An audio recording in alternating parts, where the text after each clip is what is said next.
আপনারা দেখছেন parallel sports. আমি রাজা যাদব। আমার সঙ্গে আজকে আছে খুবই চেনা মুখ Sandipan Das, x under 19 world cup player, current বর্তমানে ময়দান ক্রিকেটের খুব নামই নাম। আজকে আমরা তার সঙ্গে একটু কিছু আলোচনা করব। সন্দীপন, যেটা বলছিলাম, ধন্যবাদ আমাদের এখানে আসার জন্য। যেটা বলছিলাম, তোমার এই ক্রিকেটে আসাটা কিভাবে, মানে তুমি স্টার্টিংটা ক্রিকেটে, হঠাৎ ক্রিকেট কেন? সত্যি বলতে ক্রিকেটে আসাটা বাবার ইচ্ছা বলতে পারো। কি ছোটবেলায় আমার যখন 4.5 বা 5 বছর বয়স, তখন থেকে ক্রিকেটের জার্নি স্টার্ট। তখন তো অতটা ক্রিকেটার হব বলে ক্রিকেটটা খেলিনি। বাবার একটা প্যাশন ছিল, বাবার একটা ভালোবাসা ছিল ক্রিকেটের প্রতি। তো সেইটার ক্ষেত্রে আমাকে ক্রিকেট মাঠে নিয়ে যায়। তো ওইখান থেকে খেলতে খেলতে ক্রিকেটের প্রতি ভালোবাসা আমারও জন্মায়। তো ওখান থেকে আস্তে আস্তে ক্রিকেটার হওয়ার স্বপ্ন। আচ্ছা, আচ্ছা। তো আমরা দেখেছি তোমাকে আন্ডার 19 ওয়ার্ল্ড কাপে খেলতে দেখেছি, সেই জার্নিটা আমরা দেখেছি তোমাকে। আমি খুব ক্লোজলি তোমাকে দেখতে পেয়েছি, সেটা দেখে আমারও খুব ভালো লেগেছে।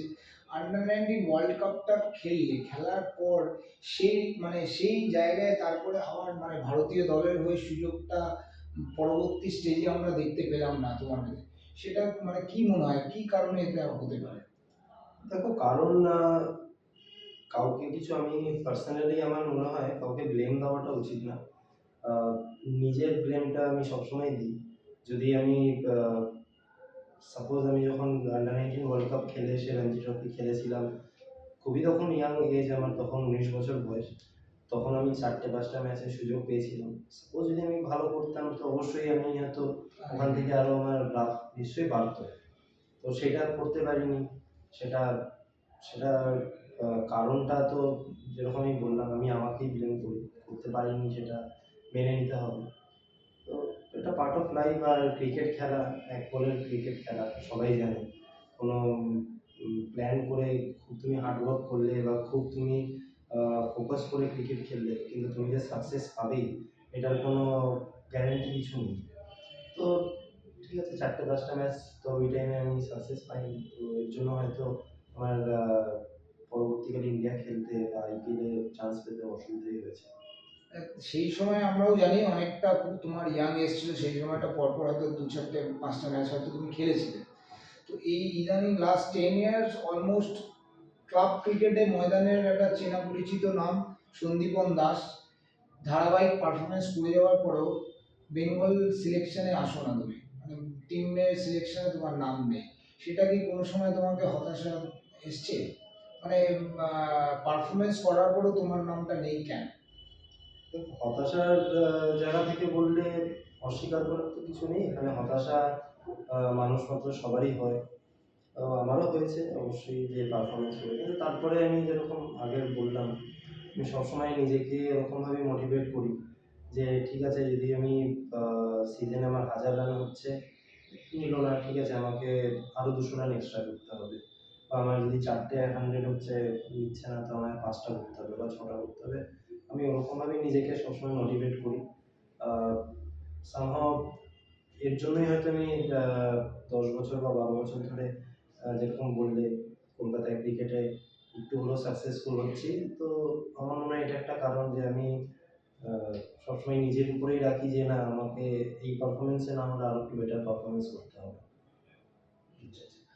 আর আমরা জানি তুমি দীর্ঘ 10 বছর, প্রায় অনেকটা বছর ভবানীপুরের ক্লাবের হয়ে খেলেছো, ক্যাপ্টেনও ছিলেন, অনেকগুলো ট্রফি দিয়েছো। একটা ক্লাব, টিমটাকে দেখে মনে হতো ময়দানে কি এই টিমকে বিট করা মুশকিল তোমার ক্যাপ্টেনশিপে। ভবানীপুর ক্লাব অনেকগুলো ট্রফি পেয়ে গেছে। সামনের বছর ক্লাব তুমি চেঞ্জ করেছো, ইস্টবেঙ্গল ক্লাবে এসছো। আমরা শুনতে পাচ্ছি, যতটা আমরা এই ময়দানে খবর শুনতে পাচ্ছি, এই বছর হয়তো তুমি ইস্টবেঙ্গল ক্লাবের ক্যাপ্টেন হতে চলেছো। তো এই ফিলিংসটা কিরকম? একটা ভবানীপুরকে এত বছর খেলেছো, সেই ক্লাবটাকে ছেড়ে এসে একটা নতুন ক্লাবের নতুন দায়িত্ব, সেই ফিলিংসটা কিরকম? প্রথমত, ভবানীপুর ক্লাব যেটা আসি, আহ, আমি যখন 2016 সালে জয়েন করি, তখন অবশ্যই একটা ভালো club, but trophy winning side না বা এরকম টাইপের। তো তারপরে আস্তে আস্তে আমাদের আব্দুল মুনায়ম, যিনি কোচ ছিলেন, তো উনি যেরকমভাবে টিমকে গুছিয়েছিলেন, সঙ্গে আমাকে ক্যাপ্টেন বানিয়ে আমরা দুজন মিলে যেরকমভাবে টিমকে আগে নিয়ে গেছি, অবশ্যই টুপাইদা মানে সঞ্জয় ঘোষ যিনি আমাদের টিম দেখতেন, তো ভবানীপুরের যিনি হেড ছিলেন, তো তারও অনেক আমাদের প্রতি ফেথ ছিল। তো ওরকমভাবেই আমাদের দুজনকে পুরো একদম ফ্রি হ্যান্ড ছেড়েছিল যে তোমরা টিমটাকে নিয়ে আগে যাও। তো এখানটাতে অবশ্যই একটা ওই টিমকে নিয়ে আমরা যখন ইস্ট বেঙ্গল বা মোহনবাগানকে হারিয়ে আমরা যখন ট্রফি পেয়েছি দিনের পর দিন, তো অবশ্যই এটা আলাদা ফিলিংস। কি ভবানীপুরকে হয়তো অনেকে জানতো না, চিনতো না, কিন্তু সেখান থেকে দাঁড়িয়ে আমরা যখন দিনের পর দিন ট্রফি পেয়েছি, শুধু একটা না, পরপর দুবার লিগ জিতেছি, জেসি মুখার্জি ট্রফি পরপর দুবার জিতেছি, তো অবশ্যই একটা সেট আপ তৈরি হয়েছে না, ভবানীপুর ক্লাব একটা বড় ক্লাব। তারপরে আসছি, একটা ক্রিকেটারের এটা সবসময় হয়ে ওঠে, সব শুধু ক্রিকেটার না, সব প্লেয়ারেরই কি আজকে এই ক্লাব খেলছি তো কালকে অন্য ক্লাব খেলবো। তো অবশ্যই তারপরে আমি লাস্ট 8 বছর পর আমি ইস্ট বেঙ্গল ক্লাব চাই, 8 বছর ধরে ভবানীপুর ক্লাব খেলি। তারপরে ইস্ট বেঙ্গল ক্লাবে যাওয়াতে লাস্ট ইয়ার ইস্ট বেঙ্গল ক্লাবে আমরা ট্রফি পেয়েছি।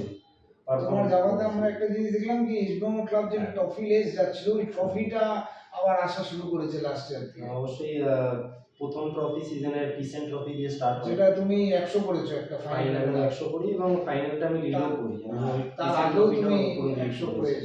রাইট, পিসেন্ট ট্রফিটা পুরো ক্যাপ্টেন্সিপই করেছি এবং ফাইনালে চ্যাম্পিয়ন করে ট্রফি দিতে পেরেছি ইস্ট বেঙ্গল ক্লাবকে।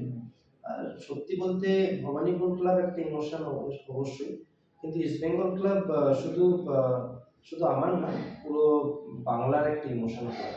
তো বাংলার একটা বড় ক্লাবের মধ্যে ইস্ট বেঙ্গল মোহনবাগানের মধ্যে সবসময় একটা দেখে এসেছি উত্তেজনা। তো সেখানে ইস্ট বেঙ্গল ক্লাবকে রিপ্রেজেন্ট করা আর ইস্ট বেঙ্গল ক্লাবের হয়ে পারফর্ম করা, ট্রফি দেওয়া, এটা একটা আলাদা ফিলিংস থাকে, অস্বীকার করার তো জায়গা নেই। আচ্ছা আমরা একটুখানি ব্যাকে যদি চলে যাই, তুমি যখন ক্রিকেটটা শুরু করেছিলে তোমার আমি শুনেছি দেবেশ চক্রবর্তী তোমার কোচ ছিলেন। ওনার কাছ থেকে তুমি কিভাবে সহযোগিতা পেয়েছো, মানে এই খেলা চলে বা এখনো আমি যতটা জানি ওনার সঙ্গে তুমি সবসময় টাচে থাকো, ওনার থেকে কি জিনিসগুলো তুমি পাও, মানে খেলা চলাকালীন বা অফ সিজনে তার কাছে প্র্যাকটিস করে একটু যদি আমাদের ব্রিফ করে দাও কি দেবেশ চক্রবর্তী যিনি তোমার ছোটবেলার কোচ আমি যতটা জানি, তো সেটা ওনার সঙ্গে কিভাবে আপনার। না, স্যারের ব্যাপারে তো কিছু আলাদা করে কিছু বলারই নেই, সবাই মানে শুধু এটা আমি না, পুরো বাংলা জানে যে স্যার কিরকম পার্সোনালিটি, বা স্যার কিরকমভাবে বাচ্চাদের প্রতি কমিটমেন্ট যেরকম থাকে একটা, যে আমাদেরকে স্যার মানে একদম ছোট থেকে যেখানে ভাত মাখিয়ে দিয়ে খাওয়ানো থেকে স্টার্ট করি, স্নান করানো দিয়ে স্টার্ট করে প্র্যাকটিস করানো অবধি আমাদেরকে স্যারের হাত ধরে। তো অবশ্যই একটা ক্রিকেটের যদি ফাদার বলতে পারো, ফাদার ফিগার, তো অবশ্যই সেটা দেবেশ স্যার। তো সেটা এখনো যেরকম বললে আমার এখনো ডেইলি ডেইলি হলেও কথা হয়, এবং প্রত্যেকটা ম্যাচের পরেও আমি একটা স্যারকে জানাই, স্যার হ্যাঁ আজকে এই এত রান করেছি বা এই আউট হয়েছি। তো ওখান থেকেও স্যার বলে এটা কিছু টেকনিক্যালি ফল্ট হচ্ছে, বা এর যদি কোনো টেকনিক্যাল কিছু ইস্যু হয়, তো অবশ্যই আমি সবসময় স্যারের সাথে এটা কনসাল্ট করি। আর এটা আমার মনে হয় সবসময় একজন একজন উপরে তো বটগাছ থাকা উচিত। তো সেটা মানে আমার লাইফে তো দেবেশ স্যার ক্রিকেটিং লাইফে, তো এটা সবসময় হেল্প পেয়ে এসেছি স্যারের থেকে। আর আরেকটা জিনিস আমি যতটা আমি নিজে তোমাকে পার্সোনালি খুব ভালোভাবে চিনি, তোমার বাবা খুব সাপোর্টিভ, মানে আমি ছোটবেলা দেখতাম তোমার বাবা কিড নিয়ে আসতো, তো বাবার তরফ দিয়ে কোন হেল্পগুলো তোমাকে ইমপ্রুভ করেছে অ্যাজ এ ক্রিকেটার এগিয়ে যেতে। শুধু বাবা বলবো না, মাও হ্যাঁ প্রচণ্ড সাপোর্টিভ। আমার মা জব করতেন, কিন্তু তারপরে আমার শুধু ক্রিকেট খেলার জন্য যে আমাকে নিয়ে যাওয়া নিয়ে আসা, তখন আমি খুবই ছোট, তো তার জন্য জবও স্যাক্রিফাইস করেন। তো শুধু বলবো না বাবা, বাবা তো অবশ্যই একটা সবসময় ব্যাকবোন হয়েছিল, যে না তুমি ক্রিকেট খেলো, তোমাকে প্লেয়ার দেখতে চাই, তোমাকে একটা ক্রিকেটার হিসাবে দেখতে চাই। তো সেরকম জায়গায় আর মাও সবসময় এটাকে সাপোর্ট করে এসেছে। তো শুধু একার কৃতিত্ব না, তোমার মায়েরও ওয়াইফও ক্রিকেটটাকে খুব হ্যাঁ, ভালোবাসে, আমি দেখি ও একদম। প্রত্যেকটা খেলা তোমাকে ক্লোজলি খুব ওয়াচ করে, একদম। স্টেডিয়ামে প্রত্যেকটা খেলায় যায়। তো এই জিনিসগুলো তোমাকে কিভাবে বাড়ির লোকের এই জিনিসগুলো কিভাবে মোটিভেট করে ওয়াইফ না বউ? অবশ্যই এটা তো মোটিভেট আলাদা করেই। কি এই সাপোর্টটা সবাই পেয়ে ওঠে না আমার মনে হয়, যেটা আমি হয়তো খুব লাকি যে আমার ছোটবেলা থেকে আমার বাবা মা সাপোর্ট দিয়ে এসেছে, এবং বিয়ের পরে আমার ওয়াইফও এই জায়গাটা সাপোর্ট দিয়ে এসেছে। তো সবসময় বাড়িতে একটা ভালো মহল থাকে, ঠিক আছে পারফরমেন্স হলো কি হলো না। তো এর জন্য আমি কোনোদিন বাবা মায়ের কাছ থেকে আমি কোনোদিন বকা বলতে পারো বা এগুলো কোনোদিন হয়নি, বা ক্রিটিসাইজ বলতে পারো কোনোদিন হয়নি। তো সেরকমই ওয়াইফের ক্ষেত্রেও যতটুকু ক্রিকেট সে বোঝে, কোনোদিন এটা নিয়ে হয়নি যে কেন রান হচ্ছে না বা করতে হবে, প্রেশারটা কোনোদিনই দেয়নি কিছু। তো সবসময় একটা ফ্রি মহল থাকে, তো ট্রাস্ট আছে আমার উপরে। আরেকটা জিনিস যেটা আমার বলার, মানে আমরা দেখেছি বাংলার থেকে অনেক প্লেয়ারই আছে যেগুলো আমরা দেখতে পেয়েছি যে আন্ডার 19 ইন্ডিয়া খেলেছে, ওয়ার্ল্ড কাপ খেলেছে, বিশেষ করে বাঙালি ছেলে, বাংলার বাঙালি ছেলেগুলো আন্ডার 19 ওয়ার্ল্ড কাপটা খেলছে, তারপরে যেন কোথাও একটা হারিয়ে যেতে, মানে তারা সেই সিনিয়র লেভেলটায় পৌঁছতে পারছে না, মানে সিনিয়র ইন্ডিয়াটা খেলতে পারছে না। সেটার কি কারণ হতে পারে, বিশেষ করে বাংলার বাঙালি ছেলেরা? সেটার কারণ বলতে পারো তুমি, আমার কেন মনে হয় আইপিএল একটা বড় কারণ হতে পারে। হয়তো আমরা আহ, হয়তো 19 ওয়ার্ল্ড কাপ খেলে এসে অনেক প্লেয়ার হারিয়ে গেছি, ইন্ডিয়া খেলতে পারিনি হয়তো, আমরা সেইভাবে রঞ্জি ট্রফিতে সাকসেস পাইনি। অবশ্যই সাকসেস পেলে হয়তো একটা আলাদা জায়গা হতো। তো তারপর আইপিএলও আমরা খুব একটা কেউ ওরকম খুব একটা ছাপ ছাড়তে পারিনি। তো সেই জায়গাটাতে এখন কারেন্ট সিচুয়েশনে অভিষেক পোরেল অভিষেক বলতে পুরুল, পারো। ঈশান পোরেল, রাইট।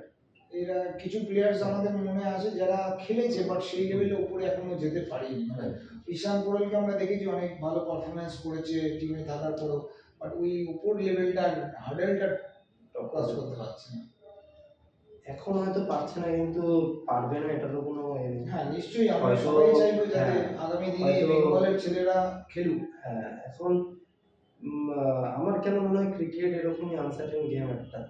আজকে হয়তো ঈশান পোরেল হয়তো তুমি বলে ইন্ডিয়াতে নক করতে পারছে না, 2 বছরের মধ্যে যে পারবে না সেটা কোনো সেটার উপর গ্যারান্টি নেই। সামাও আমিও এখন বেঙ্গলে ইন অ্যান্ড আউট হয়ে আছি, বা আমিও যে 2 বছরের মধ্যে বেঙ্গলের টপ প্লেয়ারের মধ্যে একটা হয়ে যাব, সেটারও কোনো ইয়ে নেই। তো এরকমই আনসার্টেন ক্রিকেট। তো জাস্ট মানে হার্ডওয়ার্ক করে যেতে হবে, আর ওই জায়গাটার উপরে একটা ফোকাস বলতো রাখতেই হবে অবশ্যই।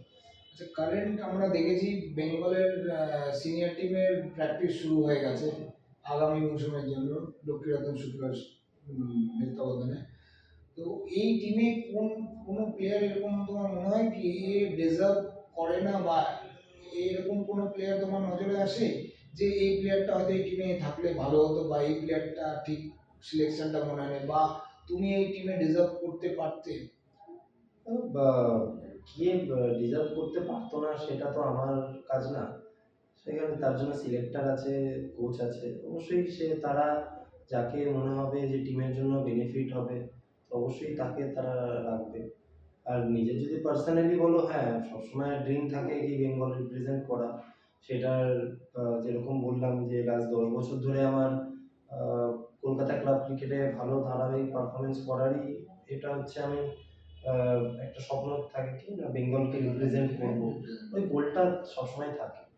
তো অবশ্যই কিন্তু আমার নিজের পার্সোনালি তো মনেই হবে যে আমি থাকলে হয়তো আরো ভালো বেঙ্গলকে যদি সার্ভিস দিতে পারতাম, বা বেঙ্গলের জার্সি পরে যদি আবার মাঠে নামতে পারতাম, এটা সবসময় স্বপ্ন তো থাকবেই।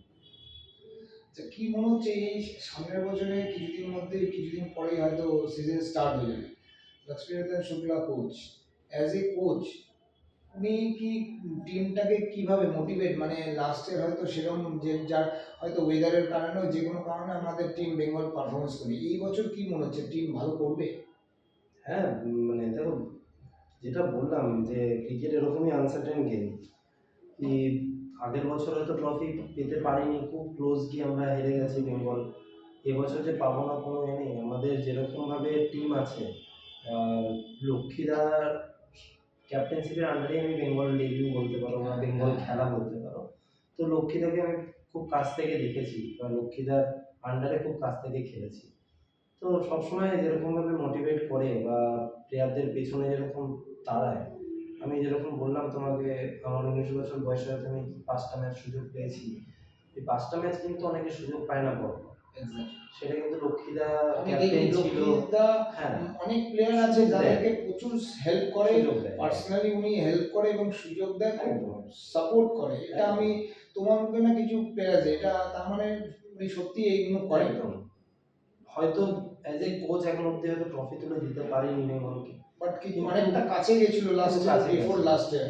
ট্রফি দিতে পারবে না এটাও নয়, এবছর হয়তো হয়ে যেতে পারে আমরা trophy। চাইবো এই সামনের বছর, সামনের মৌসুমে রঞ্জি ট্রফিটা আসুক, বিজয় হাজারেটাও আসুক। একদম তোমার আমরা যাতে তোমাকে আবার বেঙ্গল রঞ্জি টিমে দেখতে পাই। একটা জিনিস যেটা আমি কালকে হয়তো ম্যাচটা আমরা জিতেছি, ইন্ডিয়া জিতেছে ইংল্যান্ডের সঙ্গে, খেলাটা দেখেছো, মোহাম্মদ সিরাজ একদিন আগে ওই ক্যাচটা মিস করাতে উনি ভিলেন ছিলেন, কালকে একদিনের একটা দিনের ওই উনি হিরো হয়ে গেলেন। সেটা কিভাবে নিচ্ছে, মানে অ্যাজ এ প্লেয়ার হিসেবে কালকের খেলাটা দেখে কি মনে হলো? একদম। মানে ক্রিকেট খেলা তো ওরকমই যে আজকে তুমি হিরো আছো তো তুমি কালকে ভিলেন হয়ে যেতে পারো, বা কালকে তুমি আজকে ভিলেন আছো কালকে হিরো হয়ে যেতে পারো। এরকম করে জাস্ট টাইম পাল্টে যায়। এবং আমি যেরকম এর জন্যই জাস্ট বললাম যে আজকে ঈশানপুরের হয়তো ইন্ডিয়া করতে পারছে না, বা আমি বেঙ্গল খেলতে পারছি না, 1 বছর পরে কে কোথায় থাকবে, ও ঈশানপুরের হয়তো ইন্ডিয়ার মেন বোলারের মধ্যে একটা হয়ে গেল, হতেই পারে। অভিষেক পুরের মেন উইকেট কিপার ঋষভ পান্তের পরে অভিষেক পুরের হয়ে গেল। তো ক্রিকেট কিরকম ভাবে দিনের পর দিন চেঞ্জ হয়ে যাচ্ছে, কিরকম ভাবে চেঞ্জ করে দেবে মানুষকে কেউ জানি না আমরা। এখন তো অফ সিজন চলছে, আমি জানি তোমার দু একটা ক্যাম্প আছে, দু একটা ক্যাম্পে অনেকগুলো বাচ্চা হবে, সেই জায়গাগুলো কি এখন রেগুলারলি টাইম দাও ওখানে? প্লাস হচ্ছে আমি শুনেছি কিছু গরিব বাচ্চাও খেলে যেখানে, যেটা তুমি তাদের ফ্রি অফ কস্টে শেখাও, তাদের কিছু লাগলে দাও, সেটা যদি একটু ব্রিফ করে বলো। না আসলে আহ, আমি যেখান থেকে উঠে এসেছি জগদ্দল, আহ, এখানে আমার ছোট থেকে দেখেছি কি ইনফ্রাস্ট্রাকচার কিছু ছিল না। তো আমাকে যেতে হতো একটু দূরে, সে দেবেশ স্যারের কাছে যেতাম দূরে। তো আমার একটু প্লেয়ার হওয়ার পরে বা একটা ক্রিকেটার একটু স্ট্যাবলিশ হওয়ার পরে আমার একটা মাইন্ড ছিল কি জগদ্দলে যদি কিছু করতে পারি, জগদ্দল শ্যামনগর এরিয়াতে যদি কিছু করতে পারি, যদি আমাদের ওখানে লোকাল ছেলেরা যদি একটু বেনিফিট পায়, তা বাইরে তাদের হয়তো যেতে হবে না, তারা যদি বাড়ির সামনে যদি কিছু একটা ফেসিলিটিস পায়, তো এটার মাইন্ডসেট আমার একটা ছিল প্রথম থেকেই। তো এটা নিয়ে কাজ করা। আর যেরকম বললে হ্যাঁ অবশ্যই, যেহেতু আমরা জগদ্দল শ্যামনগর একটুখানি আমরা অনেকটা পিছিয়ে আছি কলকাতার থেকে, তো সেখানটাতে দাঁড়িয়ে অনেক যাদের একটুখানি ফাইন্যান্সিয়ালি খুবই অসুবিধা থাকে, তারাও যদি আসে তো আমি সবসময় তাদেরকে হেল্প করি। এরকম না যে তাদের মান্থলি পুরোটাই, অনেক অনেক আমার প্লেয়ার আছে 5-6 জন আছে, যে তাদের আমি পুরোটাই ফ্রি করে দিয়েছি, ফ্রি অফ কস্ট। এবং শুধু ফ্রি অফ কস্ট শুধু না, তাদেরকে আলাদা করেও যদি কিছু হেল্প করার থাকে, যে মানে তোরা সারাদিন এসে প্র্যাকটিস কর, তার জন্য বল প্রোভাইড করা বা কিছু, সেটাও আমি করি। তো এটাই আমার একটা এম থাকে যে আহ, অনেক প্লেয়াররা, কারণ আমি দেখে এসেছি এরকম ভাবে, অনেকে জগদ্দল থেকে অনেক ভালো ভালো ট্যালেন্টেড প্লেয়াররা ছিল। আমি নাম হয়তো এখন নিতে চাইছি না, কিন্তু আহ, তুমিও চেনো হয়তো পার্সোনালি, অনেক ভালো ভালো ট্যালেন্টেড প্লেয়াররা ছিল, কিন্তু শুধু আহ, একটা একটা সাপোর্ট বা একটা গাইডেন্সের জন্য তারা উঠতে পারেনি। তো সেখানটাতে দাঁড়িয়ে একটুখানি চেষ্টা করি যদি কেউ হয়। লাস্ট একটা কোশ্চেন নিয়ে আমরা শেষ করব। আমরা তুমি খুব কাছ থেকে অভিমন্যু ঈশ্বরনকে দেখেছো, খুব ক্লোজলি দেখেছো, তার সঙ্গে খেলেছো হয়তো। তো এই ধারাবাহিক কন্টিনিউয়াস রান করে যাওয়ার পরে, ক্লাব ক্রিকেট বলো বা রঞ্জি ট্রফি বলো, প্রত্যেকটা খেলা বা ইন্ডিয়া এর হয়ে বলো, ধারাবাহিকভাবে রান করে যাওয়ার পরেও এই লাস্ট দুটো সিরিজে হয়তো স্কোয়াডে এলো টিমে, বাট তাকে একটা সুযোগ দেওয়া হলো না। সেটা কেন মনে হচ্ছে, মানে আদার্স ওর প্লেয়ার, ওর ডেবিউ করার পরেও, মানে টিমে আসার পরে যারা ডেবিউ করছে তারা ম্যাচ খেলে নিচ্ছে, অথচ ওকে, অভিমন্যু ঈশ্বরনকে সুযোগটা দেওয়া হচ্ছে না কেন? সেটা কি শুধুমাত্র বেঙ্গলের প্লেয়ার বলে কি কোনো কারণে সুযোগটা পাচ্ছে না, নাকি পারফরমেন্সের জন্য কিছু? দেখো কারণ পারফরমেন্স যা করছে প্রচুর রান করছে। একদম পারফরমেন্স নিয়ে তো কোনো কথাই হবে না। মানে আমার কেন মনে হয় সব থেকে ইয়াংগেস্ট প্লেয়ার হবে এখন, যে প্রায় 7-8 হাজার রান করে ফেলেছে ডোমেস্টিক ক্রিকেটে। তো এখন জানি না কেন টিম ম্যানেজমেন্ট ওর উপরে ফেথ পাচ্ছে না, বা সেটা আজকে থেকে না, 2022 মেবি মনে হয় ফার্স্ট কল হয়েছিল বাংলাদেশ টুডে। তো তখন থেকে ওকে কেন ডেবিউ করানো হচ্ছে না, এটা মানে সবার মতন আমারও কোয়েশ্চেন কেন হচ্ছে না। তো কারণ পারফরমেন্স ওরিয়েন্টেড তো হতে পারে না, কারণ একটা ছেলে এত এরকম এজে এসে 7-8 হাজার রান ফার্স্ট ক্লাস রান করে ফেলেছে এতগুলো হান্ড্রেডের সঙ্গে, তো অবশ্যই এটা পারফরমেন্স ওরিয়েন্টেড হতে পারে না। মনে হয় হয়তো যেটা জিনিস আমরা হয়তো চোখের সামনে দেখতে পাচ্ছি না, হয়তো অন্য কোনো কারণ হতে পারে যেটার জন্য হয়তো সুযোগ পাচ্ছে এটা না, বা পুরো টোটালি বেঙ্গল টিম দিয়ে। ম্যানেজমেন্ট আর ক্যাপ্টেন, টিম ম্যানেজমেন্টের উপরে কতটা ফেথ আছে যে ও আমার টিমকে জেতাতে পারবে, সেইটার উপরে ডিপেন্ড করে আমার কেন মনে হয়। তো সেইটা মেবি হতে পারছে না। ঠিক আছে, অনেক অনেক ধন্যবাদ সন্দীপন। আজকে আমরা এখানে সন্দীপনের সঙ্গে অনেকগুলো তার নিজস্ব অনেক কথা যেটা আমরা জানতাম না জানতে পারলাম। আগামী দিনে আবার কোনো ক্রিকেটারের সঙ্গে আবার দেখা হবে। অনেক অনেক ধন্যবাদ সন্দীপন। আজকের প্রোগ্রাম এখানেই আমরা শেষ করছি।